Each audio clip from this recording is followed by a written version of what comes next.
కూడా ప్రభువైన యేసుక్రీస్తు నామములో అందరికి వందనాలు. అపోస్తల కార్యం 14వ అధ్యాయం 15, 16, 17 వచనం. అయ్యలారా, అపోస్తల కార్యం 14వ అధ్యాయం 15, 16, 17 వచనాలు. అయ్యలారా, మీరెందుకు ఇలాగూ చేయుచున్నారు? మేము కూడా మీ స్వభావం వంటి స్వభావం గల నరులమే. మీరు ఈ వ్యర్థమైన వాటిని విడిచిపెట్టి ఆకాశమును భూమిని సముద్రమును వాటిలో ఉండు సమస్తమును సృజించిన జీవము కలిగిన దేవుని వైపు తిరగవలెనని మీకు సువార్త ప్రకటించుచున్నాము. ఆయన గత కాలములలో సమస్త జనులను తమ తమ మార్గములయందు నడవనిచ్చెను. హల్లెలూయా. ఒకనాడు మొదటి మానవుడైన ఆదాము చేతి నుండి చేయబడినటువంటి ఆ నరుణ్ణి సాతాను మరల పాప మార్గంలో నడిపించి, తర్వాత నోవాహు కాలం ద్వారా ఆ పాప మార్గంలో నడిచిన జనులందరినీ కూడా నాశనం చేసి, మళ్ళీ నోవాహు సంతతిలో వచ్చి దేవుడు అబ్రహామును ఎన్నుకొని, అబ్రహాము ద్వారా మరలా దేవుని మార్గంలో నడిచేటువంటి ఒక జనాంగాన్ని ఎన్నుకున్న తర్వాత, అబ్రహాము కాలంలో ఇంకా ఈ లోకంలో వ్యర్థమైనటువంటి మార్గాలలో, లోక సంబంధమైనటువంటి మార్గాల్లో నడుస్తున్న ప్రజలు పెరుగుతున్నారు. ఒకవైపు దేవుని మార్గంలో వెతుకుతున్నటువంటి ప్రజలు కూడా ఎదుగుతూ ఉన్నారు. అయితే ఆ కాలంలో దేవునికి వ్యతిరేకంగా ఆ వ్యర్థమైన మాటలో భూమిని సమస్తమును ఆకాశం సృజించిన వారిని, ఆ జీవము కలిగిన దేవుని ఆరాధించిన వారిని కూడా దేవుడు చూస్తూ వదిలేసినట్టుగానే మనం చూస్తున్నాం. కానీ ఆయా గత కాలంలో వారి మార్గంలో దేవుడు నడవడానికి వారికి అవకాశం ఇచ్చాడు. కానీ ఈ కాలంలో అంతటా అందరూ మారు మనసు పొంది ఆ శ్రేష్టమైనటువంటి సర్వోన్నతమైన మార్గంలో నడవాలని యేసు ప్రభు ఈ లోకానికి దిగివచ్చి తర్వాత శిష్యులను ఎన్నుకొని సమస్త సృష్టికి ఆ సర్వోన్నతమైన మార్గమును బయలుపరుస్తున్నట్టుగా చూస్తున్నాం. అదే మాటలు పౌలు ఆయా రకమైన వ్యర్థమైన వాటిని, ఆయా రకమైన మార్గాల్లో, వారి సమస్తమైన మార్గాల్లో నడుస్తున్న ప్రజలకు శ్రేష్టమైనటువంటి మార్గం, అసలు నిజమైన మార్గం ఏంటి, ఎవరిని ఆరాధించాలనే ఒక ఉన్నతమైనటువంటి ఆ మార్గాన్ని పౌలు తన ప్రజలకు, ఆయా కాలంలో ఉన్న ప్రజలకు అక్కడ సువార్త ప్రకటిస్తున్నట్టుగా మనం చూస్తున్నాం. ఇంకో మాట కూడా చదువుతాం. యోబు గ్రంథం 34వ అధ్యాయం 21వ వచనం. ఆయన దృష్టి నరుల మార్గముల మీద నుంచబడి ఉన్నది. ఆయన వారి నడకలన్నీ కనిపెట్టి చూచుచున్నాడు. హల్లెలూయా. చూడండి, పరలోకమందు ఉన్నటువంటి దేవుడు ప్రతి నరుడు నడుస్తున్నటువంటి మార్గాల మీద తన కనుదృష్టిని నిలుపుతున్నట్టుగా మనం చూస్తున్నాం. ఈ పౌలు కూడా ఆయా ప్రాంతాల్లో సంచరిస్తున్నప్పుడు ఆయా రకము ప్రజలు ఏ మార్గాల్లో సంచరిస్తున్నాడో ఆ దేవుని ఆత్మచేత వారి కనుదృష్టిని పెట్టి వారి నడతలన్నిటిని కూడా దేవునికి అనుకూలంగా మార్చడానికి దేవుని యొక్క ఆత్మ సహాయం తీసుకున్నట్టుగా మనం చూస్తున్నాం. కాబట్టి ఈ లోకంలో మనం జీవిస్తున్నటువంటి మనము మన నడతను మనం కనిపెట్టుకోవాలి. ఒకవైపు మన ఎదుట ఉన్నటువంటి మనిషి ఏ నడతలో అతను నడుస్తున్నాడు, మంచి మార్గంలో నడుస్తున్నాడా, చెడు మార్గంలో నడుస్తున్నాడా, వెలుగులో నడుస్తున్నాడా, సత్యంలో నడుస్తున్నాడా, అసత్యంలో నడుస్తున్నాడా, అవన్నీ కూడా మనం గమనించి ఒక పౌలు శిలల వలె, పితరుల వలె మనం ఏం చేయాలి, వారిని ఒక మంచి మార్గంలో, సర్వోన్నతమైన మార్గంలో మనం నడిపించాలి. ఆ బాధ్యతను ఇప్పుడు దేవుడు ఎవరి మీద పెట్టాడు? సంఘము మీద పెట్టాడు. హల్లెలూయా. ఆయా కాలంలో ప్రజలు ఏ విధంగా నడిచినా దేవుడు చూసి చూడనట్లుగా ఉన్నాడు. కానీ ఈ కాలంలో అందరూ అంతటా మారు మనసు పొంది ఆ సత్యమైన మార్గంలో నడవాలని తాను ఒక మాదిరిని చూపించి మిగతా పనిని ఎవరికి అప్పచెప్పాడు? ఈ లోకంలో తన కొరకు ప్రతిష్ఠించబడిన శిష్యులకు దాన్ని అప్పచెప్పాడు. హల్లెలూయా.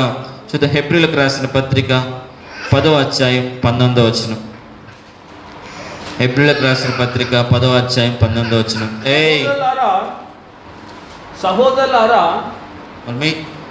సహోదరులారా, యేసు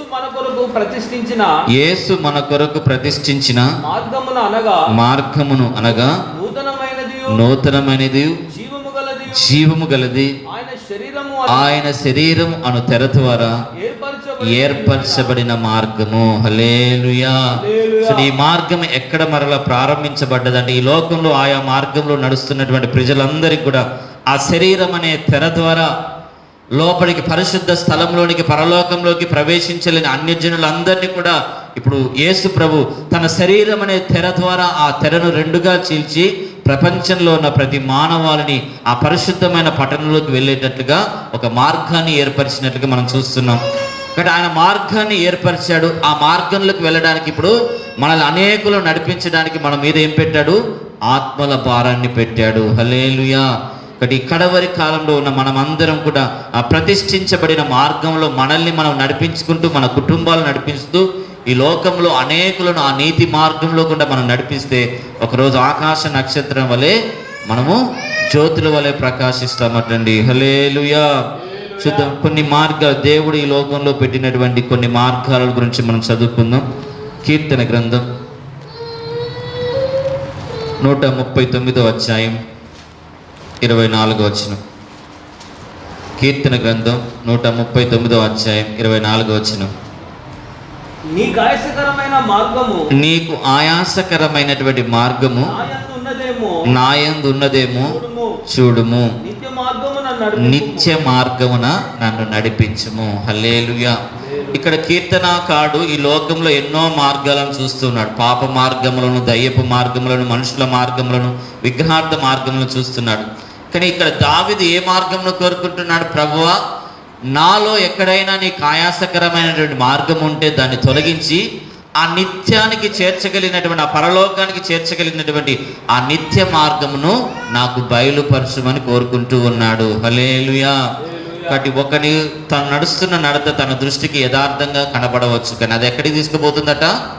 తుదకు మరణమునకు. హల్లెలూయా. చాలా మంది అనుకుంటారు నేను నడిచే మార్గం సరి అయిందే. హల్లెలూయా. 40 దేశాలను పరిపాలిస్తున్న దావీదు నేను నడిచే మార్గం సరైంది అనుకోవట్లేదు. ప్రభువా, నీవు నడిపించే ఆ నిత్య మార్గంలో నన్ను తీసుకొని పో, ఆ మార్గం ఏందో నాకు బోధించు, నాకు నేర్పు అని దావీదు దేవుని దగ్గర వేడుకుంటున్నట్లుగా మనం చూస్తున్నామండి. మరి 40 దేశాలకు రాజైనటువంటి వాడే, తాను పాట పాడితే దయ్యాలు కూడా పారిపోయేటువంటి వాడే, 10,000 మంది శత్రువులు తన మీదకి వచ్చినా ఏ శత్రువు కూడా తనను హాని చేయకుండా తనను కాపాడుకునేటువంటి దావీదే దేవుని సన్నిధిలో ఏం కోరుకుంటున్నాడు? నేను నడిచే మార్గాలు సరైనవి కాదు ప్రభువా, నీ మార్గాలు ఏంటో నాకు బయలుపరచమని కోరుకుంటున్నాడండి. హల్లెలూయా. కాబట్టి ఈ కడవరి కాలంలోకి వచ్చినటువంటి మనం నడుస్తున్న మార్గం సరి అయింది అని మనం అనుకుంటే మనం గోతిలో పడతామని మనం జ్ఞాపకం తెచ్చుకోవాలి. హల్లెలూయా. ప్రతిరోజు దేవుడు నడిపించే ఆ నిత్యమైన మార్గాలను దావీదు దేవుని సన్నిధిలో కూర్చొని నేర్చుకున్నట్లుగా ప్రతిరోజు దేవుని సన్నిధిలోకి వచ్చినటువంటి మనము ప్రభువా, నీకు ఆయాసకరమైన మార్గాలు నా యందు ఉంటే తొలగించి నీకు ఇష్టకరమైనటువంటి నీ నిత్య రాజ్యానికి చేర్చగలిగిన ఆ మార్గాలు ఏంటో నాకు బోధించమని దావీదు అనుదినం దేవుని సన్నిధిలో వేడుకున్నట్లుగా మనం వేడుకునే వారిగా ఉండాలి. హల్లెలూయా. చూడండి, ఇంకో మాట కూడా మనం చదువు. కీర్తన గ్రంథం 5వ అధ్యాయం 8వ వచనం. కీర్తన గ్రంథం 5వ అధ్యాయం. యెహోవా నా కొరకు పొంచి ఉన్న వారిని బట్టి నీ నిత్యానుసారంగా నన్ను నడిపించుము, నీ మార్గములను నాకు స్పష్టముగా కనపరచుము. హల్లెలూయా. చూడండి, దావీదు ఎంత బలంగా దేవుడి మీద ఆధారపడుతున్నాడో ఇక్కడ మనం చూడవచ్చు. మనమైతే ఏదైనా పని చేయాలంటే ఆలోచించకుండా చేస్తాం, కానీ దావీదు అలా చేసేవాడు కాదు. ఒక పని చేయాలంటే ఇది దేవుని దృష్టికి అంగీకారమో కాదో, ఇది దేవుడు నడిపించే మార్గమో కాదో, ఇది దేవుడు తీసుకెళ్లే మార్గమో కాదో అని ప్రతిసారి ఎక్కడికి వెళ్ళాలన్నా దావీదు ఏం చేసేవాడట? దేవుని దగ్గర విచారించేవాడటండి. హల్లెలూయా. ఒక స్పష్టమైన నడిపింపు వచ్చేంత వరకు దావీదు ఏ మార్గంలో కూడా నడిచేటువంటి వాడు కాదండి. చూడండి, మన జీవితంలో కూడా ఈ కడవరి కాలంలో శోధనలోకి ప్రవేశించకుండా ఉండాలంటే మెలకువ కలిగి ప్రార్థించి ఏ మార్గాల్లో నడవాలో ఆ స్పష్టమైన మార్గాలు నాకు బయలుపరచు ప్రభువా అని దేవుని సన్నిధిలో మనం వేడుకోవాలటండి. హల్లెలూయా. ఎందుకంటే మనం వేసే ఒక స్టెప్ కొన్నిసార్లు అది మనకు చాలా నష్టాన్ని తీసుకొని వస్తుంది. హల్లెలూయా. మీకు ఎగ్జాంపుల్ ఒక మాట చెప్తాను. శారా తన దగ్గర ఉన్నటువంటి దాసురాల్ని అబ్రహాము దగ్గరికి పంపించేటప్పుడు ముందు వెనక ఆలోచించిందా చెప్పండి? దేవుని యొక్క స్పష్టమైన నడిపింపు ఏదో తెలుసుకోకుండా తాను తొందరపాటు చేసిన నిర్ణయం ఈరోజు ప్రపంచంలో దేవునికి అనేకల్ని ముళ్ళుగా చేర్చే ఒక సంతతిని తీసుకొని వచ్చినట్టుగా మనం చూస్తున్నాం. మన జీవితంలో చేసే చిన్న మిస్టేకే ఈరోజు ప్రపంచంలో ఉగ్రవాదం, టెర్రరిస్ట్ లేదా దేవునికి వ్యతిరేకమైన ఒక గుంపు రావడానికి చాలా ఒక స్పష్టమైన నడిపింపు లేకుండా చేసిన తొందరపాటు నిర్ణయమే. లోతును కూడా గమనించినట్లయితే ప్రభు అని నా ప్రాంతానికి వెళ్ళాలా వద్దా, సొదొమ గొర్రె ప్రాంతానికి వెళ్ళాలా వద్దా అని విచారించలే, స్పష్టమైన నడిపింపుడు పొందుకోలే. తనకు నచ్చినటువంటి మార్గం, తన కంటికి ఇంపైన మార్గంలోకి వెళ్ళి కట్టు బట్టలతో బయటకు వచ్చినట్టుగా మనం చూస్తున్నాం. ఈరోజు కొన్ని రకాల శోధనలు మనల్ని ఆవరించడానికి గల కారణం ఏంటంటే మన మార్గాల్లో మనం నడుస్తున్నాం, ఇది దేవుడు నడిపించే మార్గమా కాదా అని మనం విచారించలేకపోతున్నాం. 40 దేశాలకు రాజు తన సొంత నిర్ణయాలు కూడా 2 సార్లు తీసుకున్నాడు. దాని కొరకు పరుపు తేలియాడేటట్టుగా ఏడ్చాడటండి. ఒకసారి ఇశ్రాయేలు సైన్యాన్ని సాతాను అతన్ని ప్రేరేపిస్తుండగా ఇది దేవుడు నడిపించే మార్గమో కాదో అని విచారించకుండా లెక్కించాడు. భయంకరమైన శోధన వచ్చినట్టుగా చూస్తున్నాం. మరొకసారి ఆ ఇశ్రాయేలు ప్రజలందరూ యుద్ధానికి వెళ్తే ఇతను నిద్రలోంచి లేచి, ప్రభువా, అపవిత్రమైన వాటిని చూడకూడదు, నేను నడుచుట, లేచుట, పరుండుట అన్నీ నీకు తెలుసని రాసుకున్న కీర్తనాకారుడే. మరి నా కంటికి కనిపించింది ఇది దేవుని మార్గమా సాతాను మార్గం అని గ్రహించుకోకుండా, చూడండి, ఒక సాతాను నడిపించే మార్గంలోకి వెళ్ళి దేవుని మార్గాన్ని స్పష్టంగా గుర్తించకుండా ఒక నీతిమంతుడైన ఉజ్జియాన్ని చంపడానికి కారణమైపోయినట్టుగా మనం చూస్తున్నాం.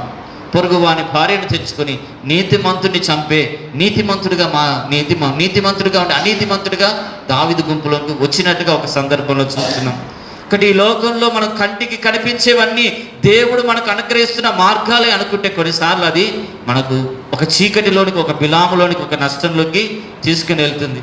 ఒకటి దావీదు ఒకప్పుడు ప్రతి దాన్ని దేవుని దగ్గర విచారించేవాడు, ఇది దేవుడు నడిపించే మార్గమా కాదా. హల్లెలూయా. బట్ మనకు ఎంత జ్ఞానము, తెలివి వేసినున్నా దేవుడు నడిపించే మార్గాల గురించి ఒక స్పష్టత మనకు కావాలి. అందుకే అడుగుతున్నాడు దేవుడు, ప్రభువా, నాకు స్పష్టంగా నీవు నడిపించే మార్గమేదో నాకు కనపరచు. హల్లెలూయా. ఈ 2 సార్లని దావీదు తప్పు చేశాడు, కానీ తర్వాత దావీదు ఎక్కడ కూడా తాను చనిపోయేంత వరకు కూడా ఆ దేవుని స్పష్టమైన మార్గంలోనే నడిచినట్టుగా మనం చూస్తున్నాం. కానీ మన జీవితంలో కూడా కొన్నిసార్లు దావీదు వలె ఎక్కడైనా దేవుని స్పష్టమైన మార్గాలను ఎరగకుండా ఉంటే మన జీవితంలో కూడా ఏమొస్తాయి చెప్పండి? శ్రమలు. కానీ దేవుడు మరలా ఏం చేశాడు? దావీదు పశ్చాత్తాపాన్ని బట్టి మరలా తనకి ఆత్మ నడిపింపుడు అనుగ్రహించి చివరి దినముల వరకు అతనికి తోడుగా ఉన్నట్టుగా మనం చూస్తున్నాం. హల్లెలూయా. అంటే ప్రతిరోజు దేవుడు నడిపించే ఆ స్పష్టమైన మార్గాలు ఏదో మనం గుర్తించకపోతే అది మనకేం చేసుకొని వస్తుంది? శోధన. దేవుడు స్పష్టంగా దయచేశాడు, యోనా నువ్వు నినివే పట్టణానికి వెళ్ళు అని చెప్తే దేవుడు స్పష్టంగా తనకి మార్గాన్ని ఏర్పరిచిన వేరొక మార్గంలో వెళ్ళిపోయి ఏం తెచ్చుకున్నాడు చెప్పండి? శోధన. కొన్నిసార్లు దేవుడు మనకు బయలుపరుస్తాడు స్పష్టమైన మార్గం, కొన్నిసార్లు మనము దేవుని దగ్గర ఆ మార్గాన్ని గురించి విచారించాలి. ఈ 2 కనుక మన జీవితంలో లేకపోతే మన కుటుంబం మీదకి వచ్చేది ఏంటంటే శోధన. కాబట్టి ఈ కడవరి కాలంలో శోధనలోకి వెళ్లకుండా ఉండాలంటే ఆ మెలకు వెళ్ళిన ప్రార్థనా జీవితంలో మనం ఏం పొందుకోవాలంటే ఒక ఆత్మ నడిపింపును పొందుకోవాలి. హల్లెలూయా. ఆ ఆత్మ నడిపింపు మనల్ని ఏం చేస్తుందో తెలుసా? శోధన మార్గంలోంచి తప్పించి ఒకవేళ శోధనలు వేసిన ఆ శోధనలో నిలబడడానికి అది మనకు సహాయం చేస్తుంది. హల్లెలూయా. అటువంటి స్పష్టమైన నిత్య మార్గము ప్రతిరోజు మనం ఆత్మ ద్వారా మనం పొందుకుందుము గాక. ఒక మాట గురించి మనం కూడా చదువుకున్నాం. రోమిలకు రాసిన పత్రిక 3వ అధ్యాయం 17వ వచనం. రోమిలకు రాసిన పత్రిక 3వ అధ్యాయం 17వ వచనం. శాంతి మార్గమును వారు ఎరుగరు. హల్లెలూయా. ప్రతిరోజు మనం కనుక్కోవలసిన మార్గం చెప్పండి? శాంతి. అనండి ఒకసారి, చెప్పలు గట్టిగా. మనమే తలుపు తట్టి అశాంతిని సంపాదించుకోవాలన్నా శాంతిని సంపాదించుకోవాలన్నా? కొంతమంది ఉంటారు కావాలని అశాంతిగా ఉండడానికి ఏం చేస్తారు చెప్పండి? కాలు దూవుతూ ఉంటారు, చెయ్యి దూవుతూ ఉంటారు. మనం ఒక వ్యక్తి దగ్గరికి వెళ్తున్నప్పుడు మన ద్వారా అతనికి శాంతి రావాలి. మనం ఒక దగ్గరికి వెళ్తున్నప్పుడు శాంతి గల వ్యక్తిని అశాంతి కలిగిన అనుభవాల్లో మనం నడిపించుకునడానికి ఉండకూడదు. అసలు మనలో అశాంతి రావడానికి గల మొదటి కారణం ఏందో మనం చదువుకుందాం. యోహాను రాసిన మొదటి పత్రిక 2వ అధ్యాయం 2వ వచనం. యోహాను రాసిన మొదటి పత్రిక 2వ అధ్యాయం 2వ వచనం. ఆయనే మన పాపములకు శాంతికరమై ఉన్నాడు. మన పాపములకు మాత్రమే కాదు, సర్వలోకమునకు శాంతికరమై ఉన్నాడు. హల్లెలూయా. కాబట్టి సర్వలోకాన్ని ఒక శాంతికరమైన సమాధానకరమైన మార్గంలో నడిపించేది ఎవరంటే యేసు. ఈరోజు యేసు దగ్గరికి వచ్చిన నీవు శాంతి మార్గంలో నడుస్తూ అనేకులను శాంతి మార్గంలో నడిపిస్తున్నావా, లేదా అశాంతిని లేదా అల్లరిని పుట్టించేటువంటి అపవాది మార్గంలో నడిచి నీలో శాంతి లేకుండా, నీ పొరుగువానిలో శాంతి లేకుండా నీవే అపవాదికి ఒక ఆయుధంగా నువ్వు మార్చబడుతున్నావా? హల్లెలూయా. లోతు దగ్గర ఉన్న వాళ్ళకి ఒక్కరికి కూడా శాంతి ఉందా చెప్పండి? ఎప్పుడు అబ్రాహాం దగ్గర ఉన్న పని వాళ్ళతో గొడవే. కొన్ని మంది కుటుంబాల్లో చూడండి, ప్రశాంతంగా అన్నం కూడా తినేరు, కొంతమందిని ప్రశాంతంగా నీళ్లు కూడా తాగనీయరు. తినేటప్పుడే చూడండి రకరకమైన సూటిపోటి మాటలతో భార్యాభర్తలు మాట్లాడుకుంటూ ఉంటారు, కుటుంబ సభ్యులు మాట్లాడుకుంటూ ఉంటారు, అన్నదమ్ములు మాట్లాడుకుంటారు. వీళ్ళకి శాంతి మార్గం అంటే ఏదో కూడా తెలియదు. కూర్చొని మాట్లాడుకొని నెమ్మది కలిగిన అనుభవాలు నడిపించుకోవడం తెలియదు. ఎప్పుడు సమయం వస్తే ఒక పోరుకే సిద్ధమవుతూ ఉంటారు. మన దేవుడు, ఆరాధించే దేవుడు అల్లరికి కర్త కాదు కానీ సమాధానానికి కర్త. హల్లెలూయా.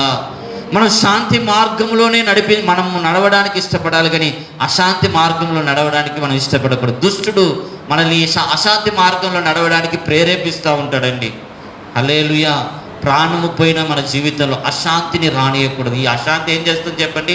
అశాంతికి వ్యతిరేకం ఏంటిది చెప్పండి? శాంతి లేకపోవడం. శాంతి లేకపోవడానికి ఏం చేస్తారు? ఇప్పుడు దయ్యాలు పెట్టిన వాళ్ళు ఏం చేస్తారు చెప్పండి? శాంతి పరచడానికి కళ్ళు పోతూ ఉంటారు. దానికైనా కోపం తగ్గుతుందా చెప్పండి?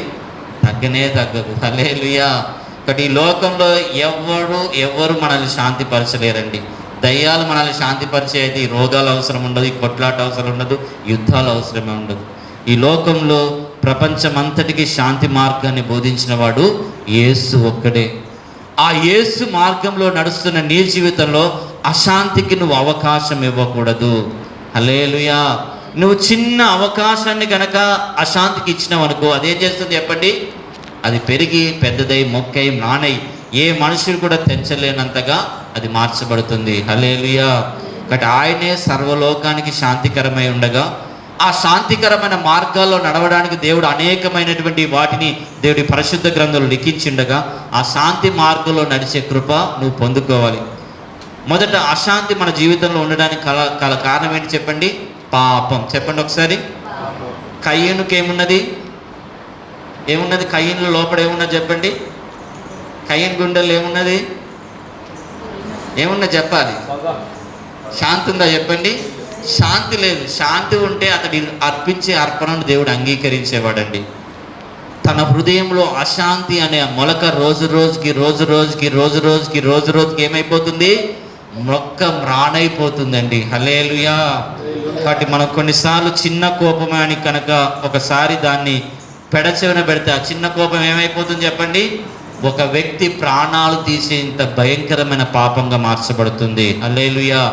ఈ కయ్యూని యొక్క కోపం ఏం చేసింది? ఇప్పుడు తన సహోదరుని హత్య చేసినట్లుగా మనం చూస్తున్నాం. హల్లెలూయా.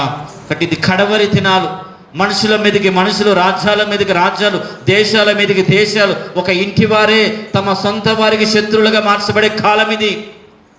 ఏ ఆయుధాన్ని వాడు తీసుకొని వస్తున్నాడంటే అశాంతిని వాని హృదయంలో గురుగ్గా విత్తి ఈ లోకంలో కోపము, అసూయ, ద్వేషము, కల్ముషాలు పెట్టి ఒకరి మీదకి ఒకరి మనుషులను లేపి ఈ కడవరి కాలంలో ప్రతి మనిషిలో ఉన్న శాంతిని దొంగలించి అశాంతికరమైనటువంటి మార్గాల్లో ప్రతి మనిషిని తీసుకుని వెళ్ళి ఎల్లప్పుడూ ఆ ధనవంతుని వలె మొత్తుకొని ఏడ్చేటట్లుగా ప్రతి మనిషిని అది ఈడవడానికి ప్రయత్నిస్తుండగా ప్రతిరోజు దేవుని యొక్క శాంతి చేత మనం నింపబడాలని దేవుని యొక్క వాక్యం సెలవిస్తుంది.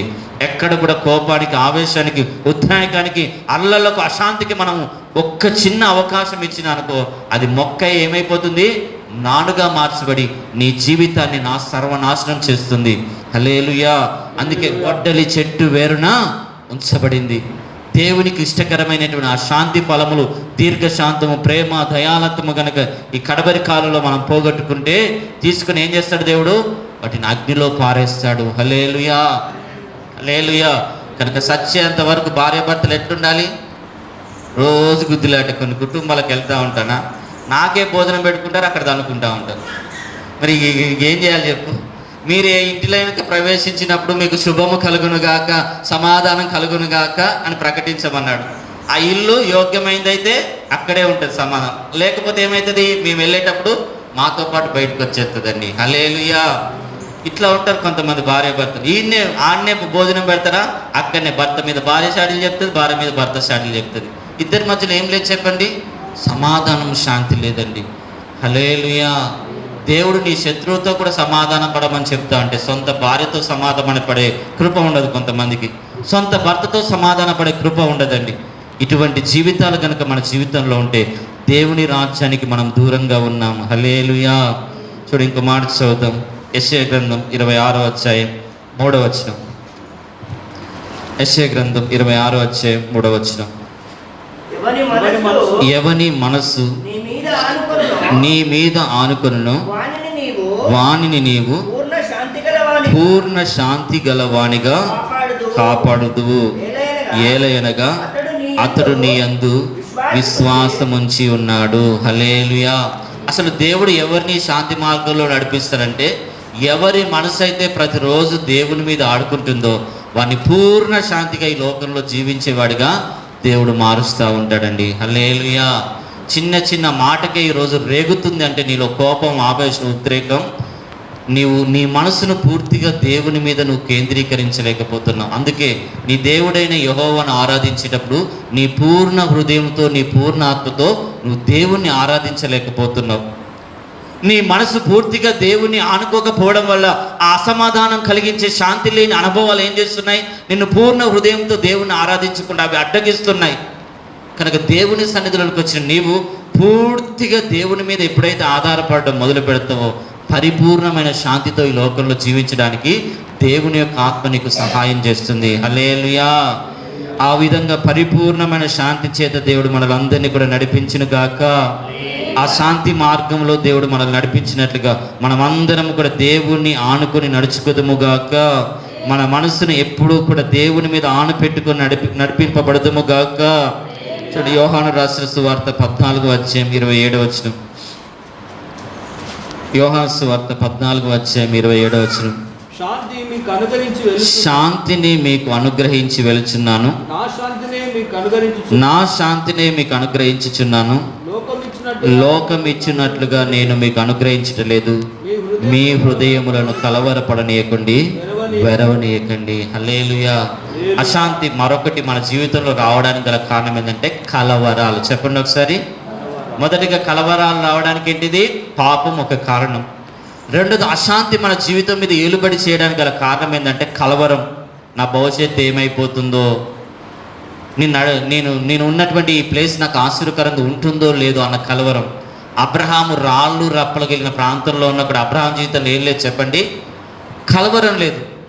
కానీ ఏదేన్ అనేటువంటి సొదొమ గొమొర్రా ప్రాంతంలో ఉన్న ఇప్పుడు లోతుకి ఏమొచ్చింది చెప్పండి? కలవరం వచ్చినట్లుగా మనం చూస్తున్నాం. కాబట్టి మన జీవితంలో మనం ఉంటున్న ప్రతి ప్రాంతంలో దేవుడు మనల్ని ఆశీర్వదించటకు సామర్థ్యం కలిగినటువంటి దేవుడు. మనం ఉంటున్న ప్రతి ప్రాంతంలో దేవుడు మనకు శాంతిని అనుగ్రహించగలిగినటువంటి దేవుడు. నా శాంతినే మీకు అనుగ్రహిస్తున్నానని దేవుడు చెప్తుండగా ప్రతిరోజు ప్రభువా నీవు అనుగ్రహించే ఆ పరిపూర్ణమైన శాంతి మార్గంలో నడవడానికి నాకు సహాయం దయచేయమని ఏం చేయాలి? ప్రతిరోజు దేవుని సన్నిధిలో మనం గడుపుకోవాలండి. హల్లెలూయా. కాబట్టి దేవుడు మనకు అనుగ్రహించేది మొదటి ఏ మార్గం కోరుకుంటున్నాడు?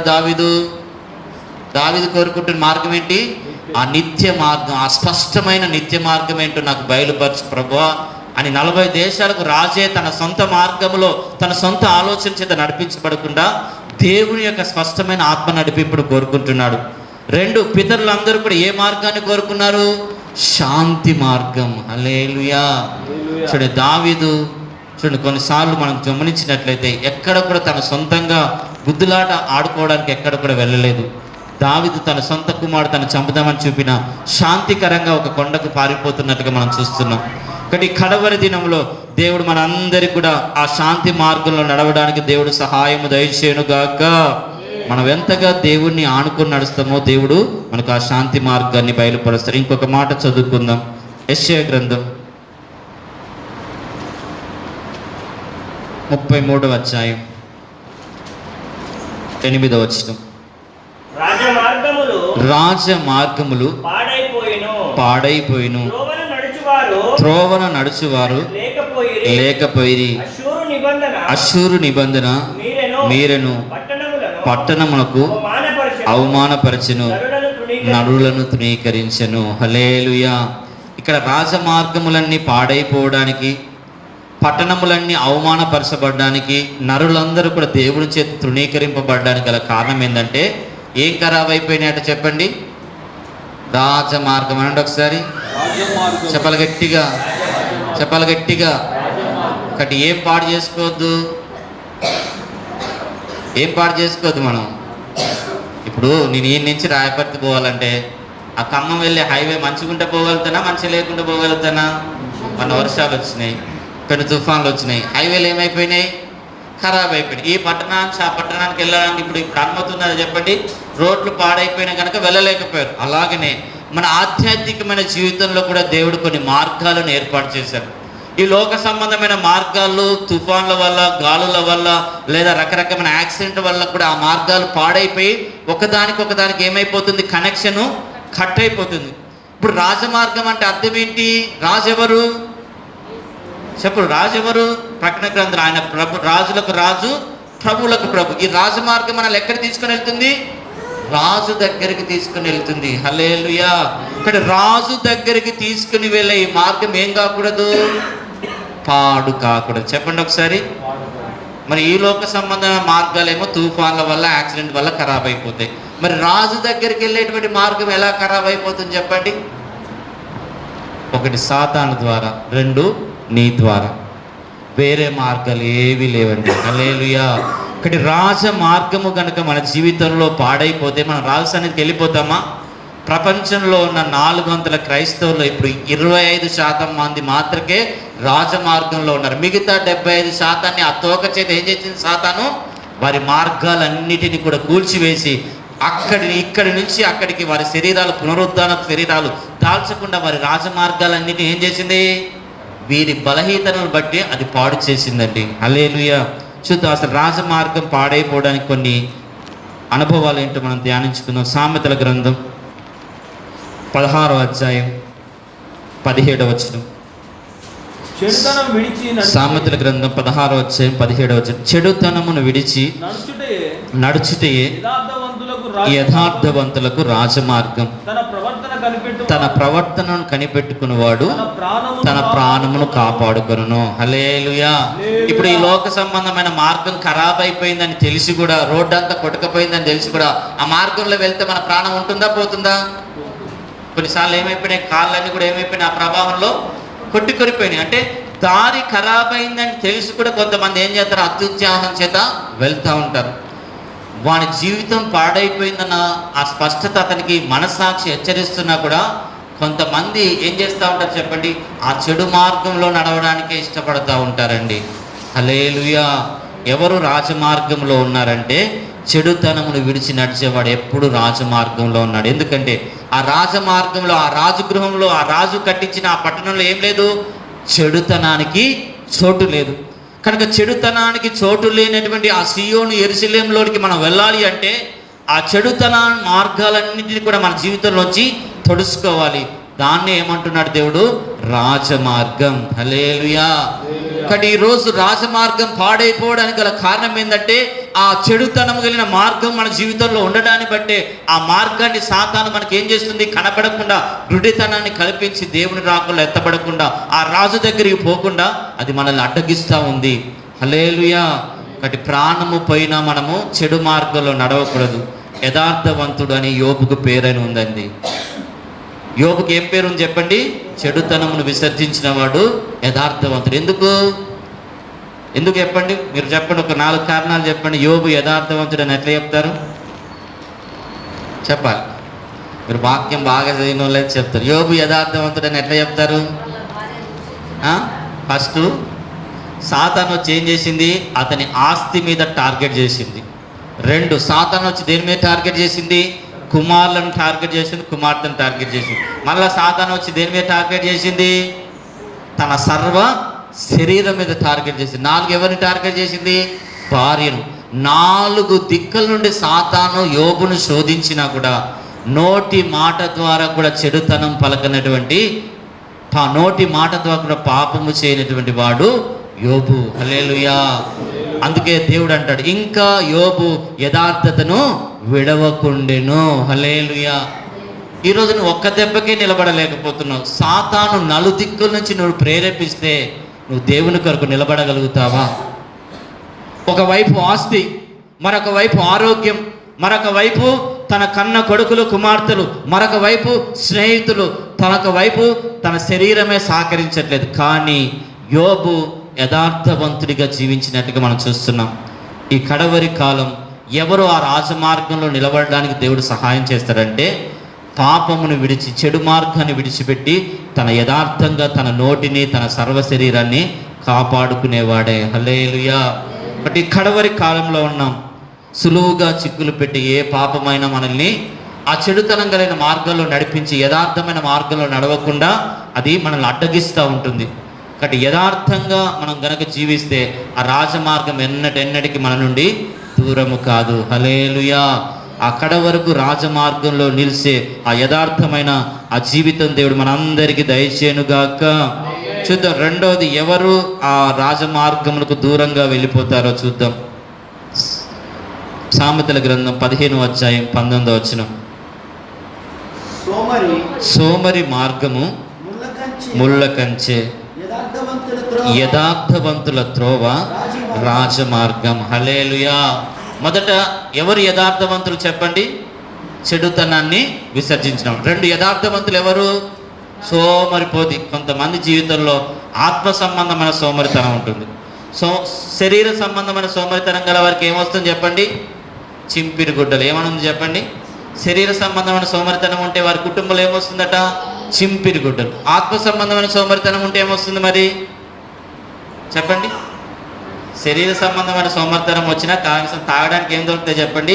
నీళ్లు దొరుకుతాయి. ఆత్మ సంబంధమైన సోమరితనం ఉంటే ఒక్క చుక్క నీటి బొక్కు కూడా మనకు దొరకదండి. హల్లెలూయా. ఈ ధనవంతుడికి శరీర సంబంధమైన సోమరితనం లేదు, కానీ ఏ సోమరితనం ఉంది? ఆత్మ సంబంధమైన సోమరితనం అండి. హల్లెలూయా. హల్లెలూయా. బాప్తీసం పొందుకుని 40 సంవత్సరాలైనా నోరు తెరిస్తే ఒక పాట రాదు కొంతమందికి. బాప్తీసాలు తీసుకుని 40 సంవత్సరాలైనా ఒక చిన్నగా ఒక 10 నిమిషాలు ప్రార్థన చేయడం కూడా చేత కాదు. బాప్తీసం పొందుకుని 40 సంవత్సరాలైనా బైబిల్లో ఒక్కసారి కూడా ఒక 10 అధ్యాయాలు చదివిన జీవితం తన జీవితంలో కనపడదు. బాప్తీసం పొందుకుని 40 సంవత్సరాలైనా తన జీవితం ద్వారా ఒక్కరికి కూడా సువార్త ప్రకటించబడదు. వీళ్ళని ఏమంటారంటే సోమరి. చెప్పండి ఒకసారి, చెప్పాలి గట్టిగా. శరీర సంబంధమైన సోమరితనం ఉంటే చింపిరి గడ్డలు వచ్చిన నష్టం లేదు, తాగడానికి నీళ్ళైనా దొరుకుతాయి. ఆత్మ సంబంధమైన సోమరితనం ఉంటే చుక్క నీటి బొక్కు కూడా మనకు దొరకదండి. హల్లెలూయా. చూడు, ఈ ధనవంతుడికి విస్తారంగా కొట్లు నింపుకుంటున్నాడు, సోమరితనం లేదు. కానీ ఆత్మ సంబంధమైన సోమరితనం ఉంది. ఏ రోజు మందిరానికి వెళ్ళినవాడు కాదు, ఏ రోజు ప్రార్థనా జీవితం లేదు, ఏ రోజు ఒక ఆత్మ సంబంధమైన వ్యక్తికి సహాయం చేసిన వాడు కాదు, ఏ రోజు ఒక ఆత్మ సంబంధమైన వ్యక్తిని పలకరించిన వాడు కూడా కాదు. ఇంత సోమరితనం ఆత్మ సంబంధమైన విషయంలో. కానీ ఇది కడవరి కాలం. ఆత్మ విషయంలో మనం మాంజులము కాకుండా, సోమరిపోతులు కాకుండా ఆత్మయందు తీవ్రత కలిగి ప్రభువును సేవించాలి. హల్లెలూయా. ఈ కడవరి కాలంలో ఆత్మ సంబంధమైన సోమరితనం కనుక నీకుంటే ఒక చుక్క నీటి బొక్కు కూడా ఇవ్వడా. సాతాను సామ్రాజ్యంలో 7 సంవత్సరాల శ్రమకాలంలో ఒక్క చుక్క నీటి బొక్కు కొనుక్కోవాలన్నా నీకు 666 ముద్ర వేసుకోవాలి. ఒక్క చుక్క ఆ బియ్యం గింజ నీకు రావాలన్నా 666 ముద్ర వేయించుకోవాలి. 666 ముద్ర వేసుకుంటే నరకమే. కనుక శరీర సంబంధమైన సోమరితనం చింపిరి గుడ్డలు ఇస్తే ఆత్మ సంబంధమైన సోమరితనం చుక్క నీటి బొక్కు కూడా మనకు దొరకకుండా చేస్తుంది. హల్లెలూయా. ఒకటి యథార్థవంతులు ఆత్మ సంబంధంగా ఎక్కడ కూడా సోమరితనం కలిగి జీవించరండి. హల్లెలూయా. ఈ ఆత్మ సంబంధమైన సోమరితనం యేసు నామములో మనకు దూరం అయిపోవును గాక. మొదట యథార్థవంతులు అంటే ఎవరంటే చెడుతనాన్ని విసర్జించి వారు రాజమార్గంలో ఉంటారు. రెండోది, ఆ రాజమార్గంలో నివసించే ఆ యథార్థవంతులు ఎవరంటే ఆత్మ సంబంధమైన సోమరితనం తనకు అంటకుండా దినదినము ఆత్మల భారము కలిగి ఆత్మయందు తీవ్రత కలిగి ప్రభువును సేవించేవారండి. హల్లెలూయా. చూడండి, వెనకటి కాలంలో మందిరానికి వెళ్ళాలంటే 10 కిలోమీటర్లు నడిచేటోళ్ళు. అంతేనా కాదా? 10 కిలోమీటర్లు నడిచి వెళ్ళిన భక్తులు తెలుసు, 20 కిలోమీటర్ల భక్తులు తెలుసు. పక్కనే ఉంటుంది, 2 అడుగులు ఎత్తే మందిరం వస్తుంది, అయినా కూడా రారు కొంతమంది. వీళ్ళని ఏమంటారు చెప్పండి? ఆత్మ సంబంధమైన సోమరితనం. అతనికి చుక్క నీటి బొక్కు కూడా దొరకదండి. కనికరం ఉండదు దేవునికి. ధనవంతుడే కదా, ఈ లోకంలో ఒక పట్టణంలో పేరు ప్రఖ్యాతి సంపాదించుకునేవాడని ధనవంతుని తీసుకుపోయిన దండం పెట్టాడు చెప్పండి దేవుడు. కనికరం లేకుండా చుక్క నీటి బొక్కు కూడా దొరకనటువంటి భయంకరమైన ప్రాంతంలో అతన్ని వేసినట్టుగా మనం చూస్తున్నాం. ఇది కడవరి కాలం. ఆత్మ సంబంధంగా ఎక్కడ కూడా సోమరితనం మనలో రానివ్వకూడదు. ఒక్క 5 నిమిషాలు కూడా ప్రార్థన చేసుకోవడానికి దేవుడిచ్చిన 24 గంటల్లో ఇతడు ఎక్కడికి వెళ్తాడు చెప్పండి? దేవుడిచ్చిన గాలి పీల్చుకుంటున్నాం, దేవుడిచ్చిన భూమి మీద బతుకుతున్నాం, దేవుడిచ్చిన ఆయుష్తో బతుకుతున్నాం. ఒక్క 5 నిమిషాలు దేవుడిచ్చిన సమయాన్ని దేవుని కొరకు ఉపయోగించని ఆత్మ సంబంధమైన సోమరిపోతులు ఎవ్వరు కూడా పరలోక రాజ్యానికి ప్రవేశించలేరండి. హల్లెలూయా. ఎవరు యథార్థవంతులు అంటే ఆత్మ సంబంధమైన సోమరితనము లేని వారే నిజమైన ఈ రాజమార్గంలో ఉన్నవారు. హల్లెలూయా. కాబట్టి ఆ సోమరితనము లేనటువంటి ఆ రాజమార్గంలో మనం అందరం కూడా నడుచుదుముగాక. అందుకే వీరి శరీరాలు ఏమైపోతున్నాయి చెప్పండి? కనులు మూసి కనులు తెలిసే రూపే మధ్యాకాశంలోకి వెళ్తారు. రాకెట్ కూడా వెళ్ళలేనటువంటి అంత స్పీడ్తో చూడండి ఆత్మ సంబంధమైన చురుకుదనం కలిగినటువంటి శరీరాలు మధ్యాకాశంలోకి వెళ్ళిపోతున్నాయి. కనుక శరీర సంబంధమైన చురుకుదనం నష్టాన్ని తీసుకొని వస్తుంది. ఆత్మ సంబంధమైన సోమరితనం యుగ యుగాలు నష్టాన్ని తీసుకొని వస్తుంది. శరీర సంబంధమైన సోమరితనం 70 సంవత్సరాల వరకే మనకు నష్టాన్ని తీసుకొని వస్తుందేమో, కానీ ఆత్మ సంబంధమైన సోమరితనం యుగ యుగాలు మనల్ని నష్టంలోకి నడిపిస్తుంది. కాబట్టి అటువంటి ఆత్మ సంబంధమైన సోమరితనం మనలో రాకుండా ప్రతిరోజు మన శరీరంలో సోమరితనాన్ని ఏం చేయాలి? సిలువ వేయాలి. హల్లెలూయా, హల్లెలూయా. చూడండి ఇంకొక మాట కూడా చదువుతాం. యెషయా గ్రంథం 40వ అధ్యాయం 3వ వచనం.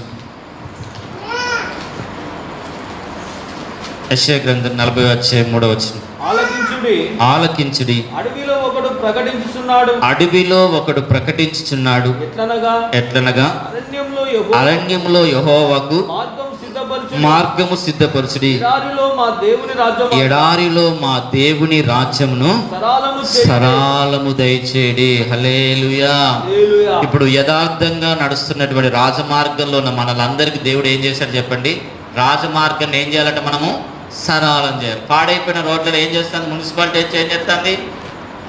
పాడైపోయిన రోడ్లను మున్సిపాలిటీ చేంజ్ చేస్తుంది, మళ్ళా సరళం చేసి వాహనాలు వెళ్ళేటట్లుగా అది చేస్తుంది. అలాగనే ఒక సేవకుడిగా లేదా ఆత్మ సంబంధమైన బిడ్డలుగా మనం ఏం చేయాలి?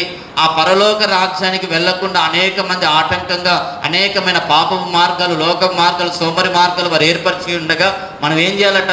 దేవుని కొరకు వారికి మార్గాలను సరళం చేసేవారిగా ఉండాలి. హల్లెలూయా. యేసు ప్రభు కంటే ముందుగా యోహాను ఏం చేశాడు? మార్గాన్ని సరళం చేశాడు. ఈ కడవరి కాలంలో ఆయన యొక్క పరలోక రాజ్యానికి మనం మార్గాలను సరళం చేసేవారిగా ఉండాలి, కానీ మార్గాన్ని మూసేవారిగా ఉండకూడదు. మత్తయి సువార్త, మార్కు సువార్తలో ఉంది, వీరు పరలోక రాజ్యానికి వెళ్ళరు, వెళ్ళేటోళ్ళని ఈ మందిరానికి రాడు, వచ్చేటోని ఇవ భక్తి చేసేటోని. కొంతమంది ఇట్లా ఉంటారండి. మన మార్గాలు, అతడు భక్తి చేయడానికి అవసరమైన మార్గాలన్నీ మన చేతనైనంతగా మనం సరళం చేయాలి, కానీ ఒకరి భక్తి జీవితాన్ని పాడు చేసేది. ఒకటి సమర్పించుకున్నటువంటి తల్లిదండ్రులు ఉంటారు కొంతమంది. వీళ్ళకి సమర్పణ కలిగి జీవించడం చేత కాదు, సమర్పించుకుంటున్న బిడ్డలను కూడా దేవుని కొరకు సమర్పించడానికి కంకణం కట్టుకోరండి. హన్న షిలోము ప్రార్థనా మందిరంలో మార్గాలన్నీ మూయబడితే ఏం చేసిందో తెలుసా? అక్కడ ఒక ప్రతిష్ఠితమైన ఆరాధనలు జరగాలని తన గర్భంలో గొడ్రాలైనటువంటి తనకు ఒకటే ఒక సంతానాన్ని మొదటిగా ఇస్తే ఆ సంతానాన్ని దేవునికి అప్పచెప్పిందండి. షిలోము ప్రార్థనా మందిరంలో ఆరాధనలకు మార్గాలన్నీ సరళము దయచేయబడాలని. హల్లెలూయా. దేవుడు ఆమె చేసిన త్యాగానికి ఇంకా తనకు కుమార్తెను ఇచ్చాడు. ఈరోజు చాలామంది ప్రతిష్ఠించుకున్న వాళ్ళ మీద ఏం చేస్తారు చెప్పండి? వాళ్ళు ప్రతిష్ఠించుకోకుండా వారి మార్గాలను మూసేస్తూ ఉంటారు చాలామంది. ఇటువంటి వారు పుట్టకుండా ఉండటమే మేలని బైబిల్ గ్రంథం చెప్తే. ఎందుకో తెలుసా? ఈ చిన్న వారిలో ఎవరినైనా అభ్యంతరపరిస్తే వారికి తిరగటి రాయి కట్టబడి సముద్రంలో వేయబడుట శ్రేష్టం. ఎందుకంటే రాజ మార్గమును సరళం చేసే వారికి మనం విరోధంగా వెళ్ళకూడదు. వారికి విరోధంగా వెళ్తే రూపించబడిన ఏ ఆయుధం కూడా వర్ధిల్లదు. కాబట్టి ప్రాణము పైన ప్రతిష్ఠించుకున్న వారి మార్గాలకు మనం అడ్డుగా వెళ్ళకూడదు. ఎందుకంటే ఆ ప్రతిష్ఠించుకున్న దేవునికి, ఎందుకంటే దేవుని మార్గాలను సరళము దయచేయడానికండి. హల్లెలూయా, హల్లెలూయా. అందుకే చూడండి, యోప్త కుమార్తె, నా దేవుని సన్నిధిలో రాజమార్గంలో మొక్కుబడి చేసుకున్నావా తండ్రి, వెనకకు తిరగవద్దు. హల్లెలూయా, హల్లెలూయా. దేవుడు అబ్రహాంని అడిగితే వెనకకు తీసిండా చెప్పండి? ఏకైక కుమారుని వెనక తీయలేదండి. హల్లెలూయా. కాబట్టి ప్రతిష్ఠించబడిన మార్గాల్లో వెళ్తున్నటువంటి మనము ప్రతిష్ట లేని వారిని ఇంకా వారి మార్గాలను సరళం చేసేవారిగా ఉండాలి, కానీ వారి మార్గాలను మూసేవారిగా ఉండకూడదు. మనమే ఈ లోకానికి మాదిరి. యేసు ప్రభు మాదిరి చూపించాడు, 11 మంది శిష్యులు మాదిరి చూపించాడు, తర్వాత కలమ అపోస్తులైన పౌలు మాదిరి చూపించి వెళ్ళిపోయాడు. హల్లెలూయా. కాబట్టి కడవరి కాలంలో దేవుని రాజ్యానికి, ఆ రాజనగరానికి మన మార్గాలను సరళం చేసే ఒక ఆత్మ సంబంధమైనటువంటి నడవడికను దేవుడు మనందరికీ దయచేయునుగాక. హల్లెలూయా. చూడండి, ఒక మాట కూడా చదువుతాం. ఈ రాజమార్గంలోకి రావడానికి ఏం చేయాలి? మత్తయి సువార్త 22వ అధ్యాయం 9వ వచనం. మత్తయి సువార్త 22వ అధ్యాయం 9వ వచనం. మత్తయి సువార్త 22వ అధ్యాయం 9వ వచనం. కనుక రాజమార్గములకు పోయి మీకు కనపడిన వారందరినీ పెళ్లి విందుకు పిలువడని చెప్పాలి గట్టిగా, చెప్పాలి గట్టిగా. ఎవరు దాసులు? ఎవరు మరి? మనమందరం ఎవరు చెప్పండి? దాసులం. దానికంటే ఇంకా స్నేహితులం. కాబట్టి ఇక్కడ మనం దేవుని యొక్క దాసులకు దేవుడు ఇచ్చింది ఏంటండి? ఆ రాజమార్గంలోకి వెళ్ళి అక్కడిక్కడ ఉన్న వాళ్ళందరినీ ఎక్కడ తీసుకురావాలట? పెళ్లి విందుకు. చెప్పండి ఒకసారి. మరి పెళ్లి విందుకు వెళ్ళాలంటే ఇది ఒక పెళ్లి విందు, మధ్య ఆకాశంలో జరిగేది కూడా ఏంటి చెప్పండి? ఒక పెళ్లి విందు. మందిరం ఏంటిది? మందిరం ఏంటి చెప్పండి? దేవుని వాక్యము చేత పోషించే ఒక ఆత్మ సంబంధమైన పెళ్లి విందు. ఈ ఆత్మ సంబంధమైన పెళ్లి విందులోకి వచ్చిన మనం అందరం కూడా ఒకరోజు మధ్యాకాశంలో జరిగిపోతున్న పెళ్లి విందుకు మనం వెళ్తాం. హల్లెలూయా. అలా వెళ్ళాలంటే మనకు దేవుడు ఏం చేస్తున్నాడు? ఒక పని పెడుతున్నాడు. ఏం చేయాలట? రాజవీధుల్లోకి వెళ్ళి అక్కడిక్కడ ఉన్న వాళ్ళని ఏం చేయాలట? మందిరానికి. చెప్పలు గట్టిగా. నీ భార్యనే తీసుకొస్తున్నాడు. అయితే అండి, కొంతమంది భార్యలు తీసుకురారు, కొంతమంది భర్తలు తీసుకురారు, కొంతమంది కొడుకుల్ని తీసుకురారు, కొంతమంది. కానీ నోవాహు చూడండి, ఆ ఆరారత పర్వతం మీద నిలబడినట్లుగా కుటుంబం అంతటిని కూడా ఆ ఓడలోనికి తీసుకొని వచ్చినట్టుగా మనం చూస్తున్నాం. హల్లెలూయా. లుదియా తన కుటుంబం అంతటిని దేవుని మందిరానికి నడిపించుకున్నట్టుగా మనం చూస్తున్నాం. యెహోషువ తన కుటుంబం అంతటిని దేవుని మందిరానికి నడిపించుకున్నట్టుగా మనం చూస్తున్నాం. కొర్నేలి దేవుని యందు భయభక్తులతో తన కుటుంబం అంతటిని కూడా రాజమార్గంలో నడిపించుకున్నట్టుగా మనం చూస్తున్నామండి. హల్లెలూయా, హల్లెలూయా. కాబట్టి దేవుని రాజమార్గంలో ఉంటున్న మన మీదకి దేవుడు ఒక బాధ్యతను పెడుతున్నాడండి. ఏం చేయాలి? నీకు పక్కనోళ్ళని నడిపించడం చేత కాకపోతే కనీసం నీ కుటుంబాన్నైనా రాజమార్గంలోకి, ఆ పిల్లి విందులోనికి నడిపించుకో. హల్లెలూయా. ఎందుకు? నీకు కుటుంబాన్ని ఇచ్చినందుకు ఒక రోజు ఆ కుటుంబాన్ని బట్టి నువ్వు తీర్పులోనికి వెళ్లకుండా ఉండాలంటే కనీసం నీ కుటుంబాన్నైనా నడిపించుకోవాలి. పరిశుద్ధమైన వివాహం అంటారు. మరి పరిశుద్ధ వివాహం చేసుకున్న వాళ్ళు ఇద్దరు పరిశుద్ధులుగా ఉండాలనా, అపవిత్రులుగా ఉండాలనా? మరి పరిశుద్ధ వివాహం చేసుకున్న ఇద్దరు నోవాహు ఓడల్లో ఉండాలా, నోవాహు ఓడ బయట ఉండాలనా? కాబట్టి వివాహం జరిగించేటప్పుడే సేవకులు కాదు, ఆ పెళ్లి వివాహానికి సిద్ధపరిచే ఆ సేవకులతో కూడా అంటుకట్టబడి ఆ కుటుంబం ఉండాలండి. హల్లెలూయా. కాబట్టి ఏం చేయాలట? ఈ రాజమార్గంలోకి వెళ్ళి అనేకులను ఆ రాజమార్గంలోకి తీసుకుని మనం రావాలటండి. హల్లెలూయా. అటువంటి ఉన్నతమైన కృప దేవుడు మనందరికీ దయచేయునుగాక. హల్లెలూయా. ఇంకొక మాట కూడా మనం చదువుకుందాం. మత్తయి సువార్త 22వ అధ్యాయం 10వ వచనం. ఇప్పుడు చదివిన వచనం కిందనే. ఆ దాసులు రాజమార్గములకు పోయి చెడ్డవారినేమి మంచివారినేమి తమకు కనపడిన వారందరినీ పోగు చేసిరి. కనుక విందుకు వచ్చిన వారితో ఆ పెళ్లిశాల నిండెను. హల్లెలూయా. ఇప్పుడు మందిరాన్ని అంతా నింపిందంతా ఎవరు చెప్పండి? దాసులు. చెప్పండి ఒకసారి. మరి నువ్వు దాసువా కాదా? పరలోక రాజ్యంలో శిష్యుడిగా చేరిన ప్రతి వాడు కూడా ఇంకొకరిని, ఆ శిష్యుడిని మందిరంలోకి చేర్చేవాడై ఉండాలి. హల్లెలూయా. 40 సంవత్సరాలైంది నీ ఒక్కడివి ఏమవుతున్నావు, గొడ్రాల దాకా వస్తున్నావు మందిరాల్లో. భూ సంబంధమైన గొడ్రాలతనం కొరకు ఎంతో కన్నీరు కాస్తారు, కానీ మరి పర సంబంధమైన గొడ్రాలుగా నేను ఉండకూడదే. నా ద్వారా ఒక్క ఆత్మైనా ఆ పెళ్లి విందుకు రావాలి, ఆ పెళ్లిశాలకు రావాలి అన్న తీర్మానం ఉండదండి కొంతమందికి. ఇప్పుడు పెళ్లిశాలకు వచ్చినాక ఏం చేసుకోవాలి? మళ్ళీ పెళ్లి వస్త్రం. చెప్పండి ఒకసారి, చెప్పాలి గట్టిగా. ఇప్పుడు ఈ లోక సంబంధమైన పెళ్లికి వెళ్ళినాం అనుకో, చినిగిన బట్టలతో వెళ్తే మనల్ని ఏం చేస్తారు? అక్కడ రేపు కూర్చోకూడ వచ్చిందని కూర్చొనిస్తారా? చెప్పండి ఫ్రంట్ బెంచ్లో. అలాగనే దేవుని మందిరానికి వచ్చిన మనము పెళ్లి వస్త్రములను సంపాదించుకోవాలి. హల్లెలూయా. పెళ్లికి పిలువబడ్డావు, పెళ్లి విందుకు వచ్చావు, కానీ యేసుప్రభు ఆ డ్రెస్సును ఫ్రీగా ఇస్తుంటే మనం పొందుకోలేకపోతున్నాం. ఈ రోజైతే పెళ్లి వస్త్రాలు కొనడానికి వేలు పెట్టి కొనుక్కుంటాం. యేసుప్రభు ఫ్రీగా ఇస్తా అన్నాడు. అయినా కొంతమందికి ఆ పెళ్లి వస్త్రమును పొందుకోవడానికి అర్హత లేకుండా వారు ఏం చేస్తారంటే దూరంగా వెళ్ళిపోతూ ఉంటారు. హల్లెలూయా. ఒకటి, ఆ రాజమార్గంలో ఉన్న మనమందరము కూడా యథార్థతను విడిచిపెట్టకూడదు, అనగా చెడు మార్గంలో నడవకూడదు. రెండోది, సోమరితనం రానివ్వకూడదు. ఆ రాజమార్గంలో ఉన్న మనం ఏం చేయాలి? అనేకులను ఆ రాజమార్గంలోకి వచ్చినట్టుగా మార్గాలను మనం సరళం చేయాలి. ఆ రాజమార్గంలో, ఆ యథార్థమైన మార్గంలో ఉన్న మనం ఏం చేయాలి చెప్పండి? ఇంకా మన తోటి వారిని, మన చుట్టుపక్కల ఉన్న వారిని ఆ పెళ్లి విందుకు మనం తీసుకొని రావాలి. హల్లెలూయా. వారే ఒకరోజు ఆకాశంలో సూర్యుని వలె, చంద్రుని వలె, ఆకాశ నక్షత్రం వలె ప్రకాశించబోతున్నారు. హల్లెలూయా. ఆ విధంగా ఈ ఉన్నతమైన 4 అనుభవాల్లో దేవుడు మనలందరినీ కూడా నడిపించునుగాక. మొదట చెప్పాను, నిత్యమైనటువంటి స్పష్టమైన మార్గం. రెండో మార్గం ఏంటి చెప్పండి? రెండో మార్గం ఏం చెప్పాను చెప్పాలి? శాంతి మార్గం. అండి ఒకసారి. అంటే ఇంకా మీరు గొడవలు పడతారన్నమాట. శాంతి గుర్తొత్తలేదంటే అర్థం ఏంటి? ఇంకా తన్నుకునే బ్యాచ్లోనే ఉన్నారు. మూడో మార్గం ఏంటి? రాజమార్గం. అనండి ఒకసారి. మొదటిది ఏంటిది? నిత్య మార్గం. అనండి ఒకసారి. రెండోది, మూడోది, మొదటిది, రెండోది, మూడోది. వచ్చే ఆదివారం అడుగుతా, నిత్య మార్గంలో ఎవరెవరు నడిచారు, నిత్య మార్గం కొరకు ప్రార్థన చేసింది ఎవరని, శాంతి మార్గంలో ఎవరు నడిచారు, శాంతి మార్గం కొరకు ఎవరు నడిపించారని. మూడోది అడుగుతా, రాజమార్గంలో ఎవరెవరు నడిచారు. హల్లెలూయా. ఇవన్నీ చెప్పకపోయినా ఏం చెప్పాలి? కనీసం 3 పాయింట్లైనా రాయాలి ఎగ్జామ్లో. ఏం చేయాలి? మొదటి మార్గం ఏంటి చెప్పండి? రెండోది, మూడోది.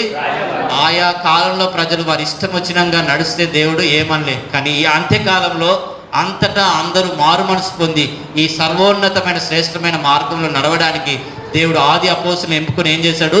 ఈ స్పష్టమైన మార్గాలను బయలుపరుస్తూ ఉన్నాడు. హల్లెలూయా. ఈ 3 మార్గాల ద్వారా ఒకరోజు మనం సియోను, యెరూషలేమును స్వతంత్రించుకుందాముగాక. ఆ ఉన్నతమైన అభిషేకం దేవుడు మనందరికీ దయచేయునుగాక. నీ కృప నిత్యముండును, నీ కృప వివరింప నా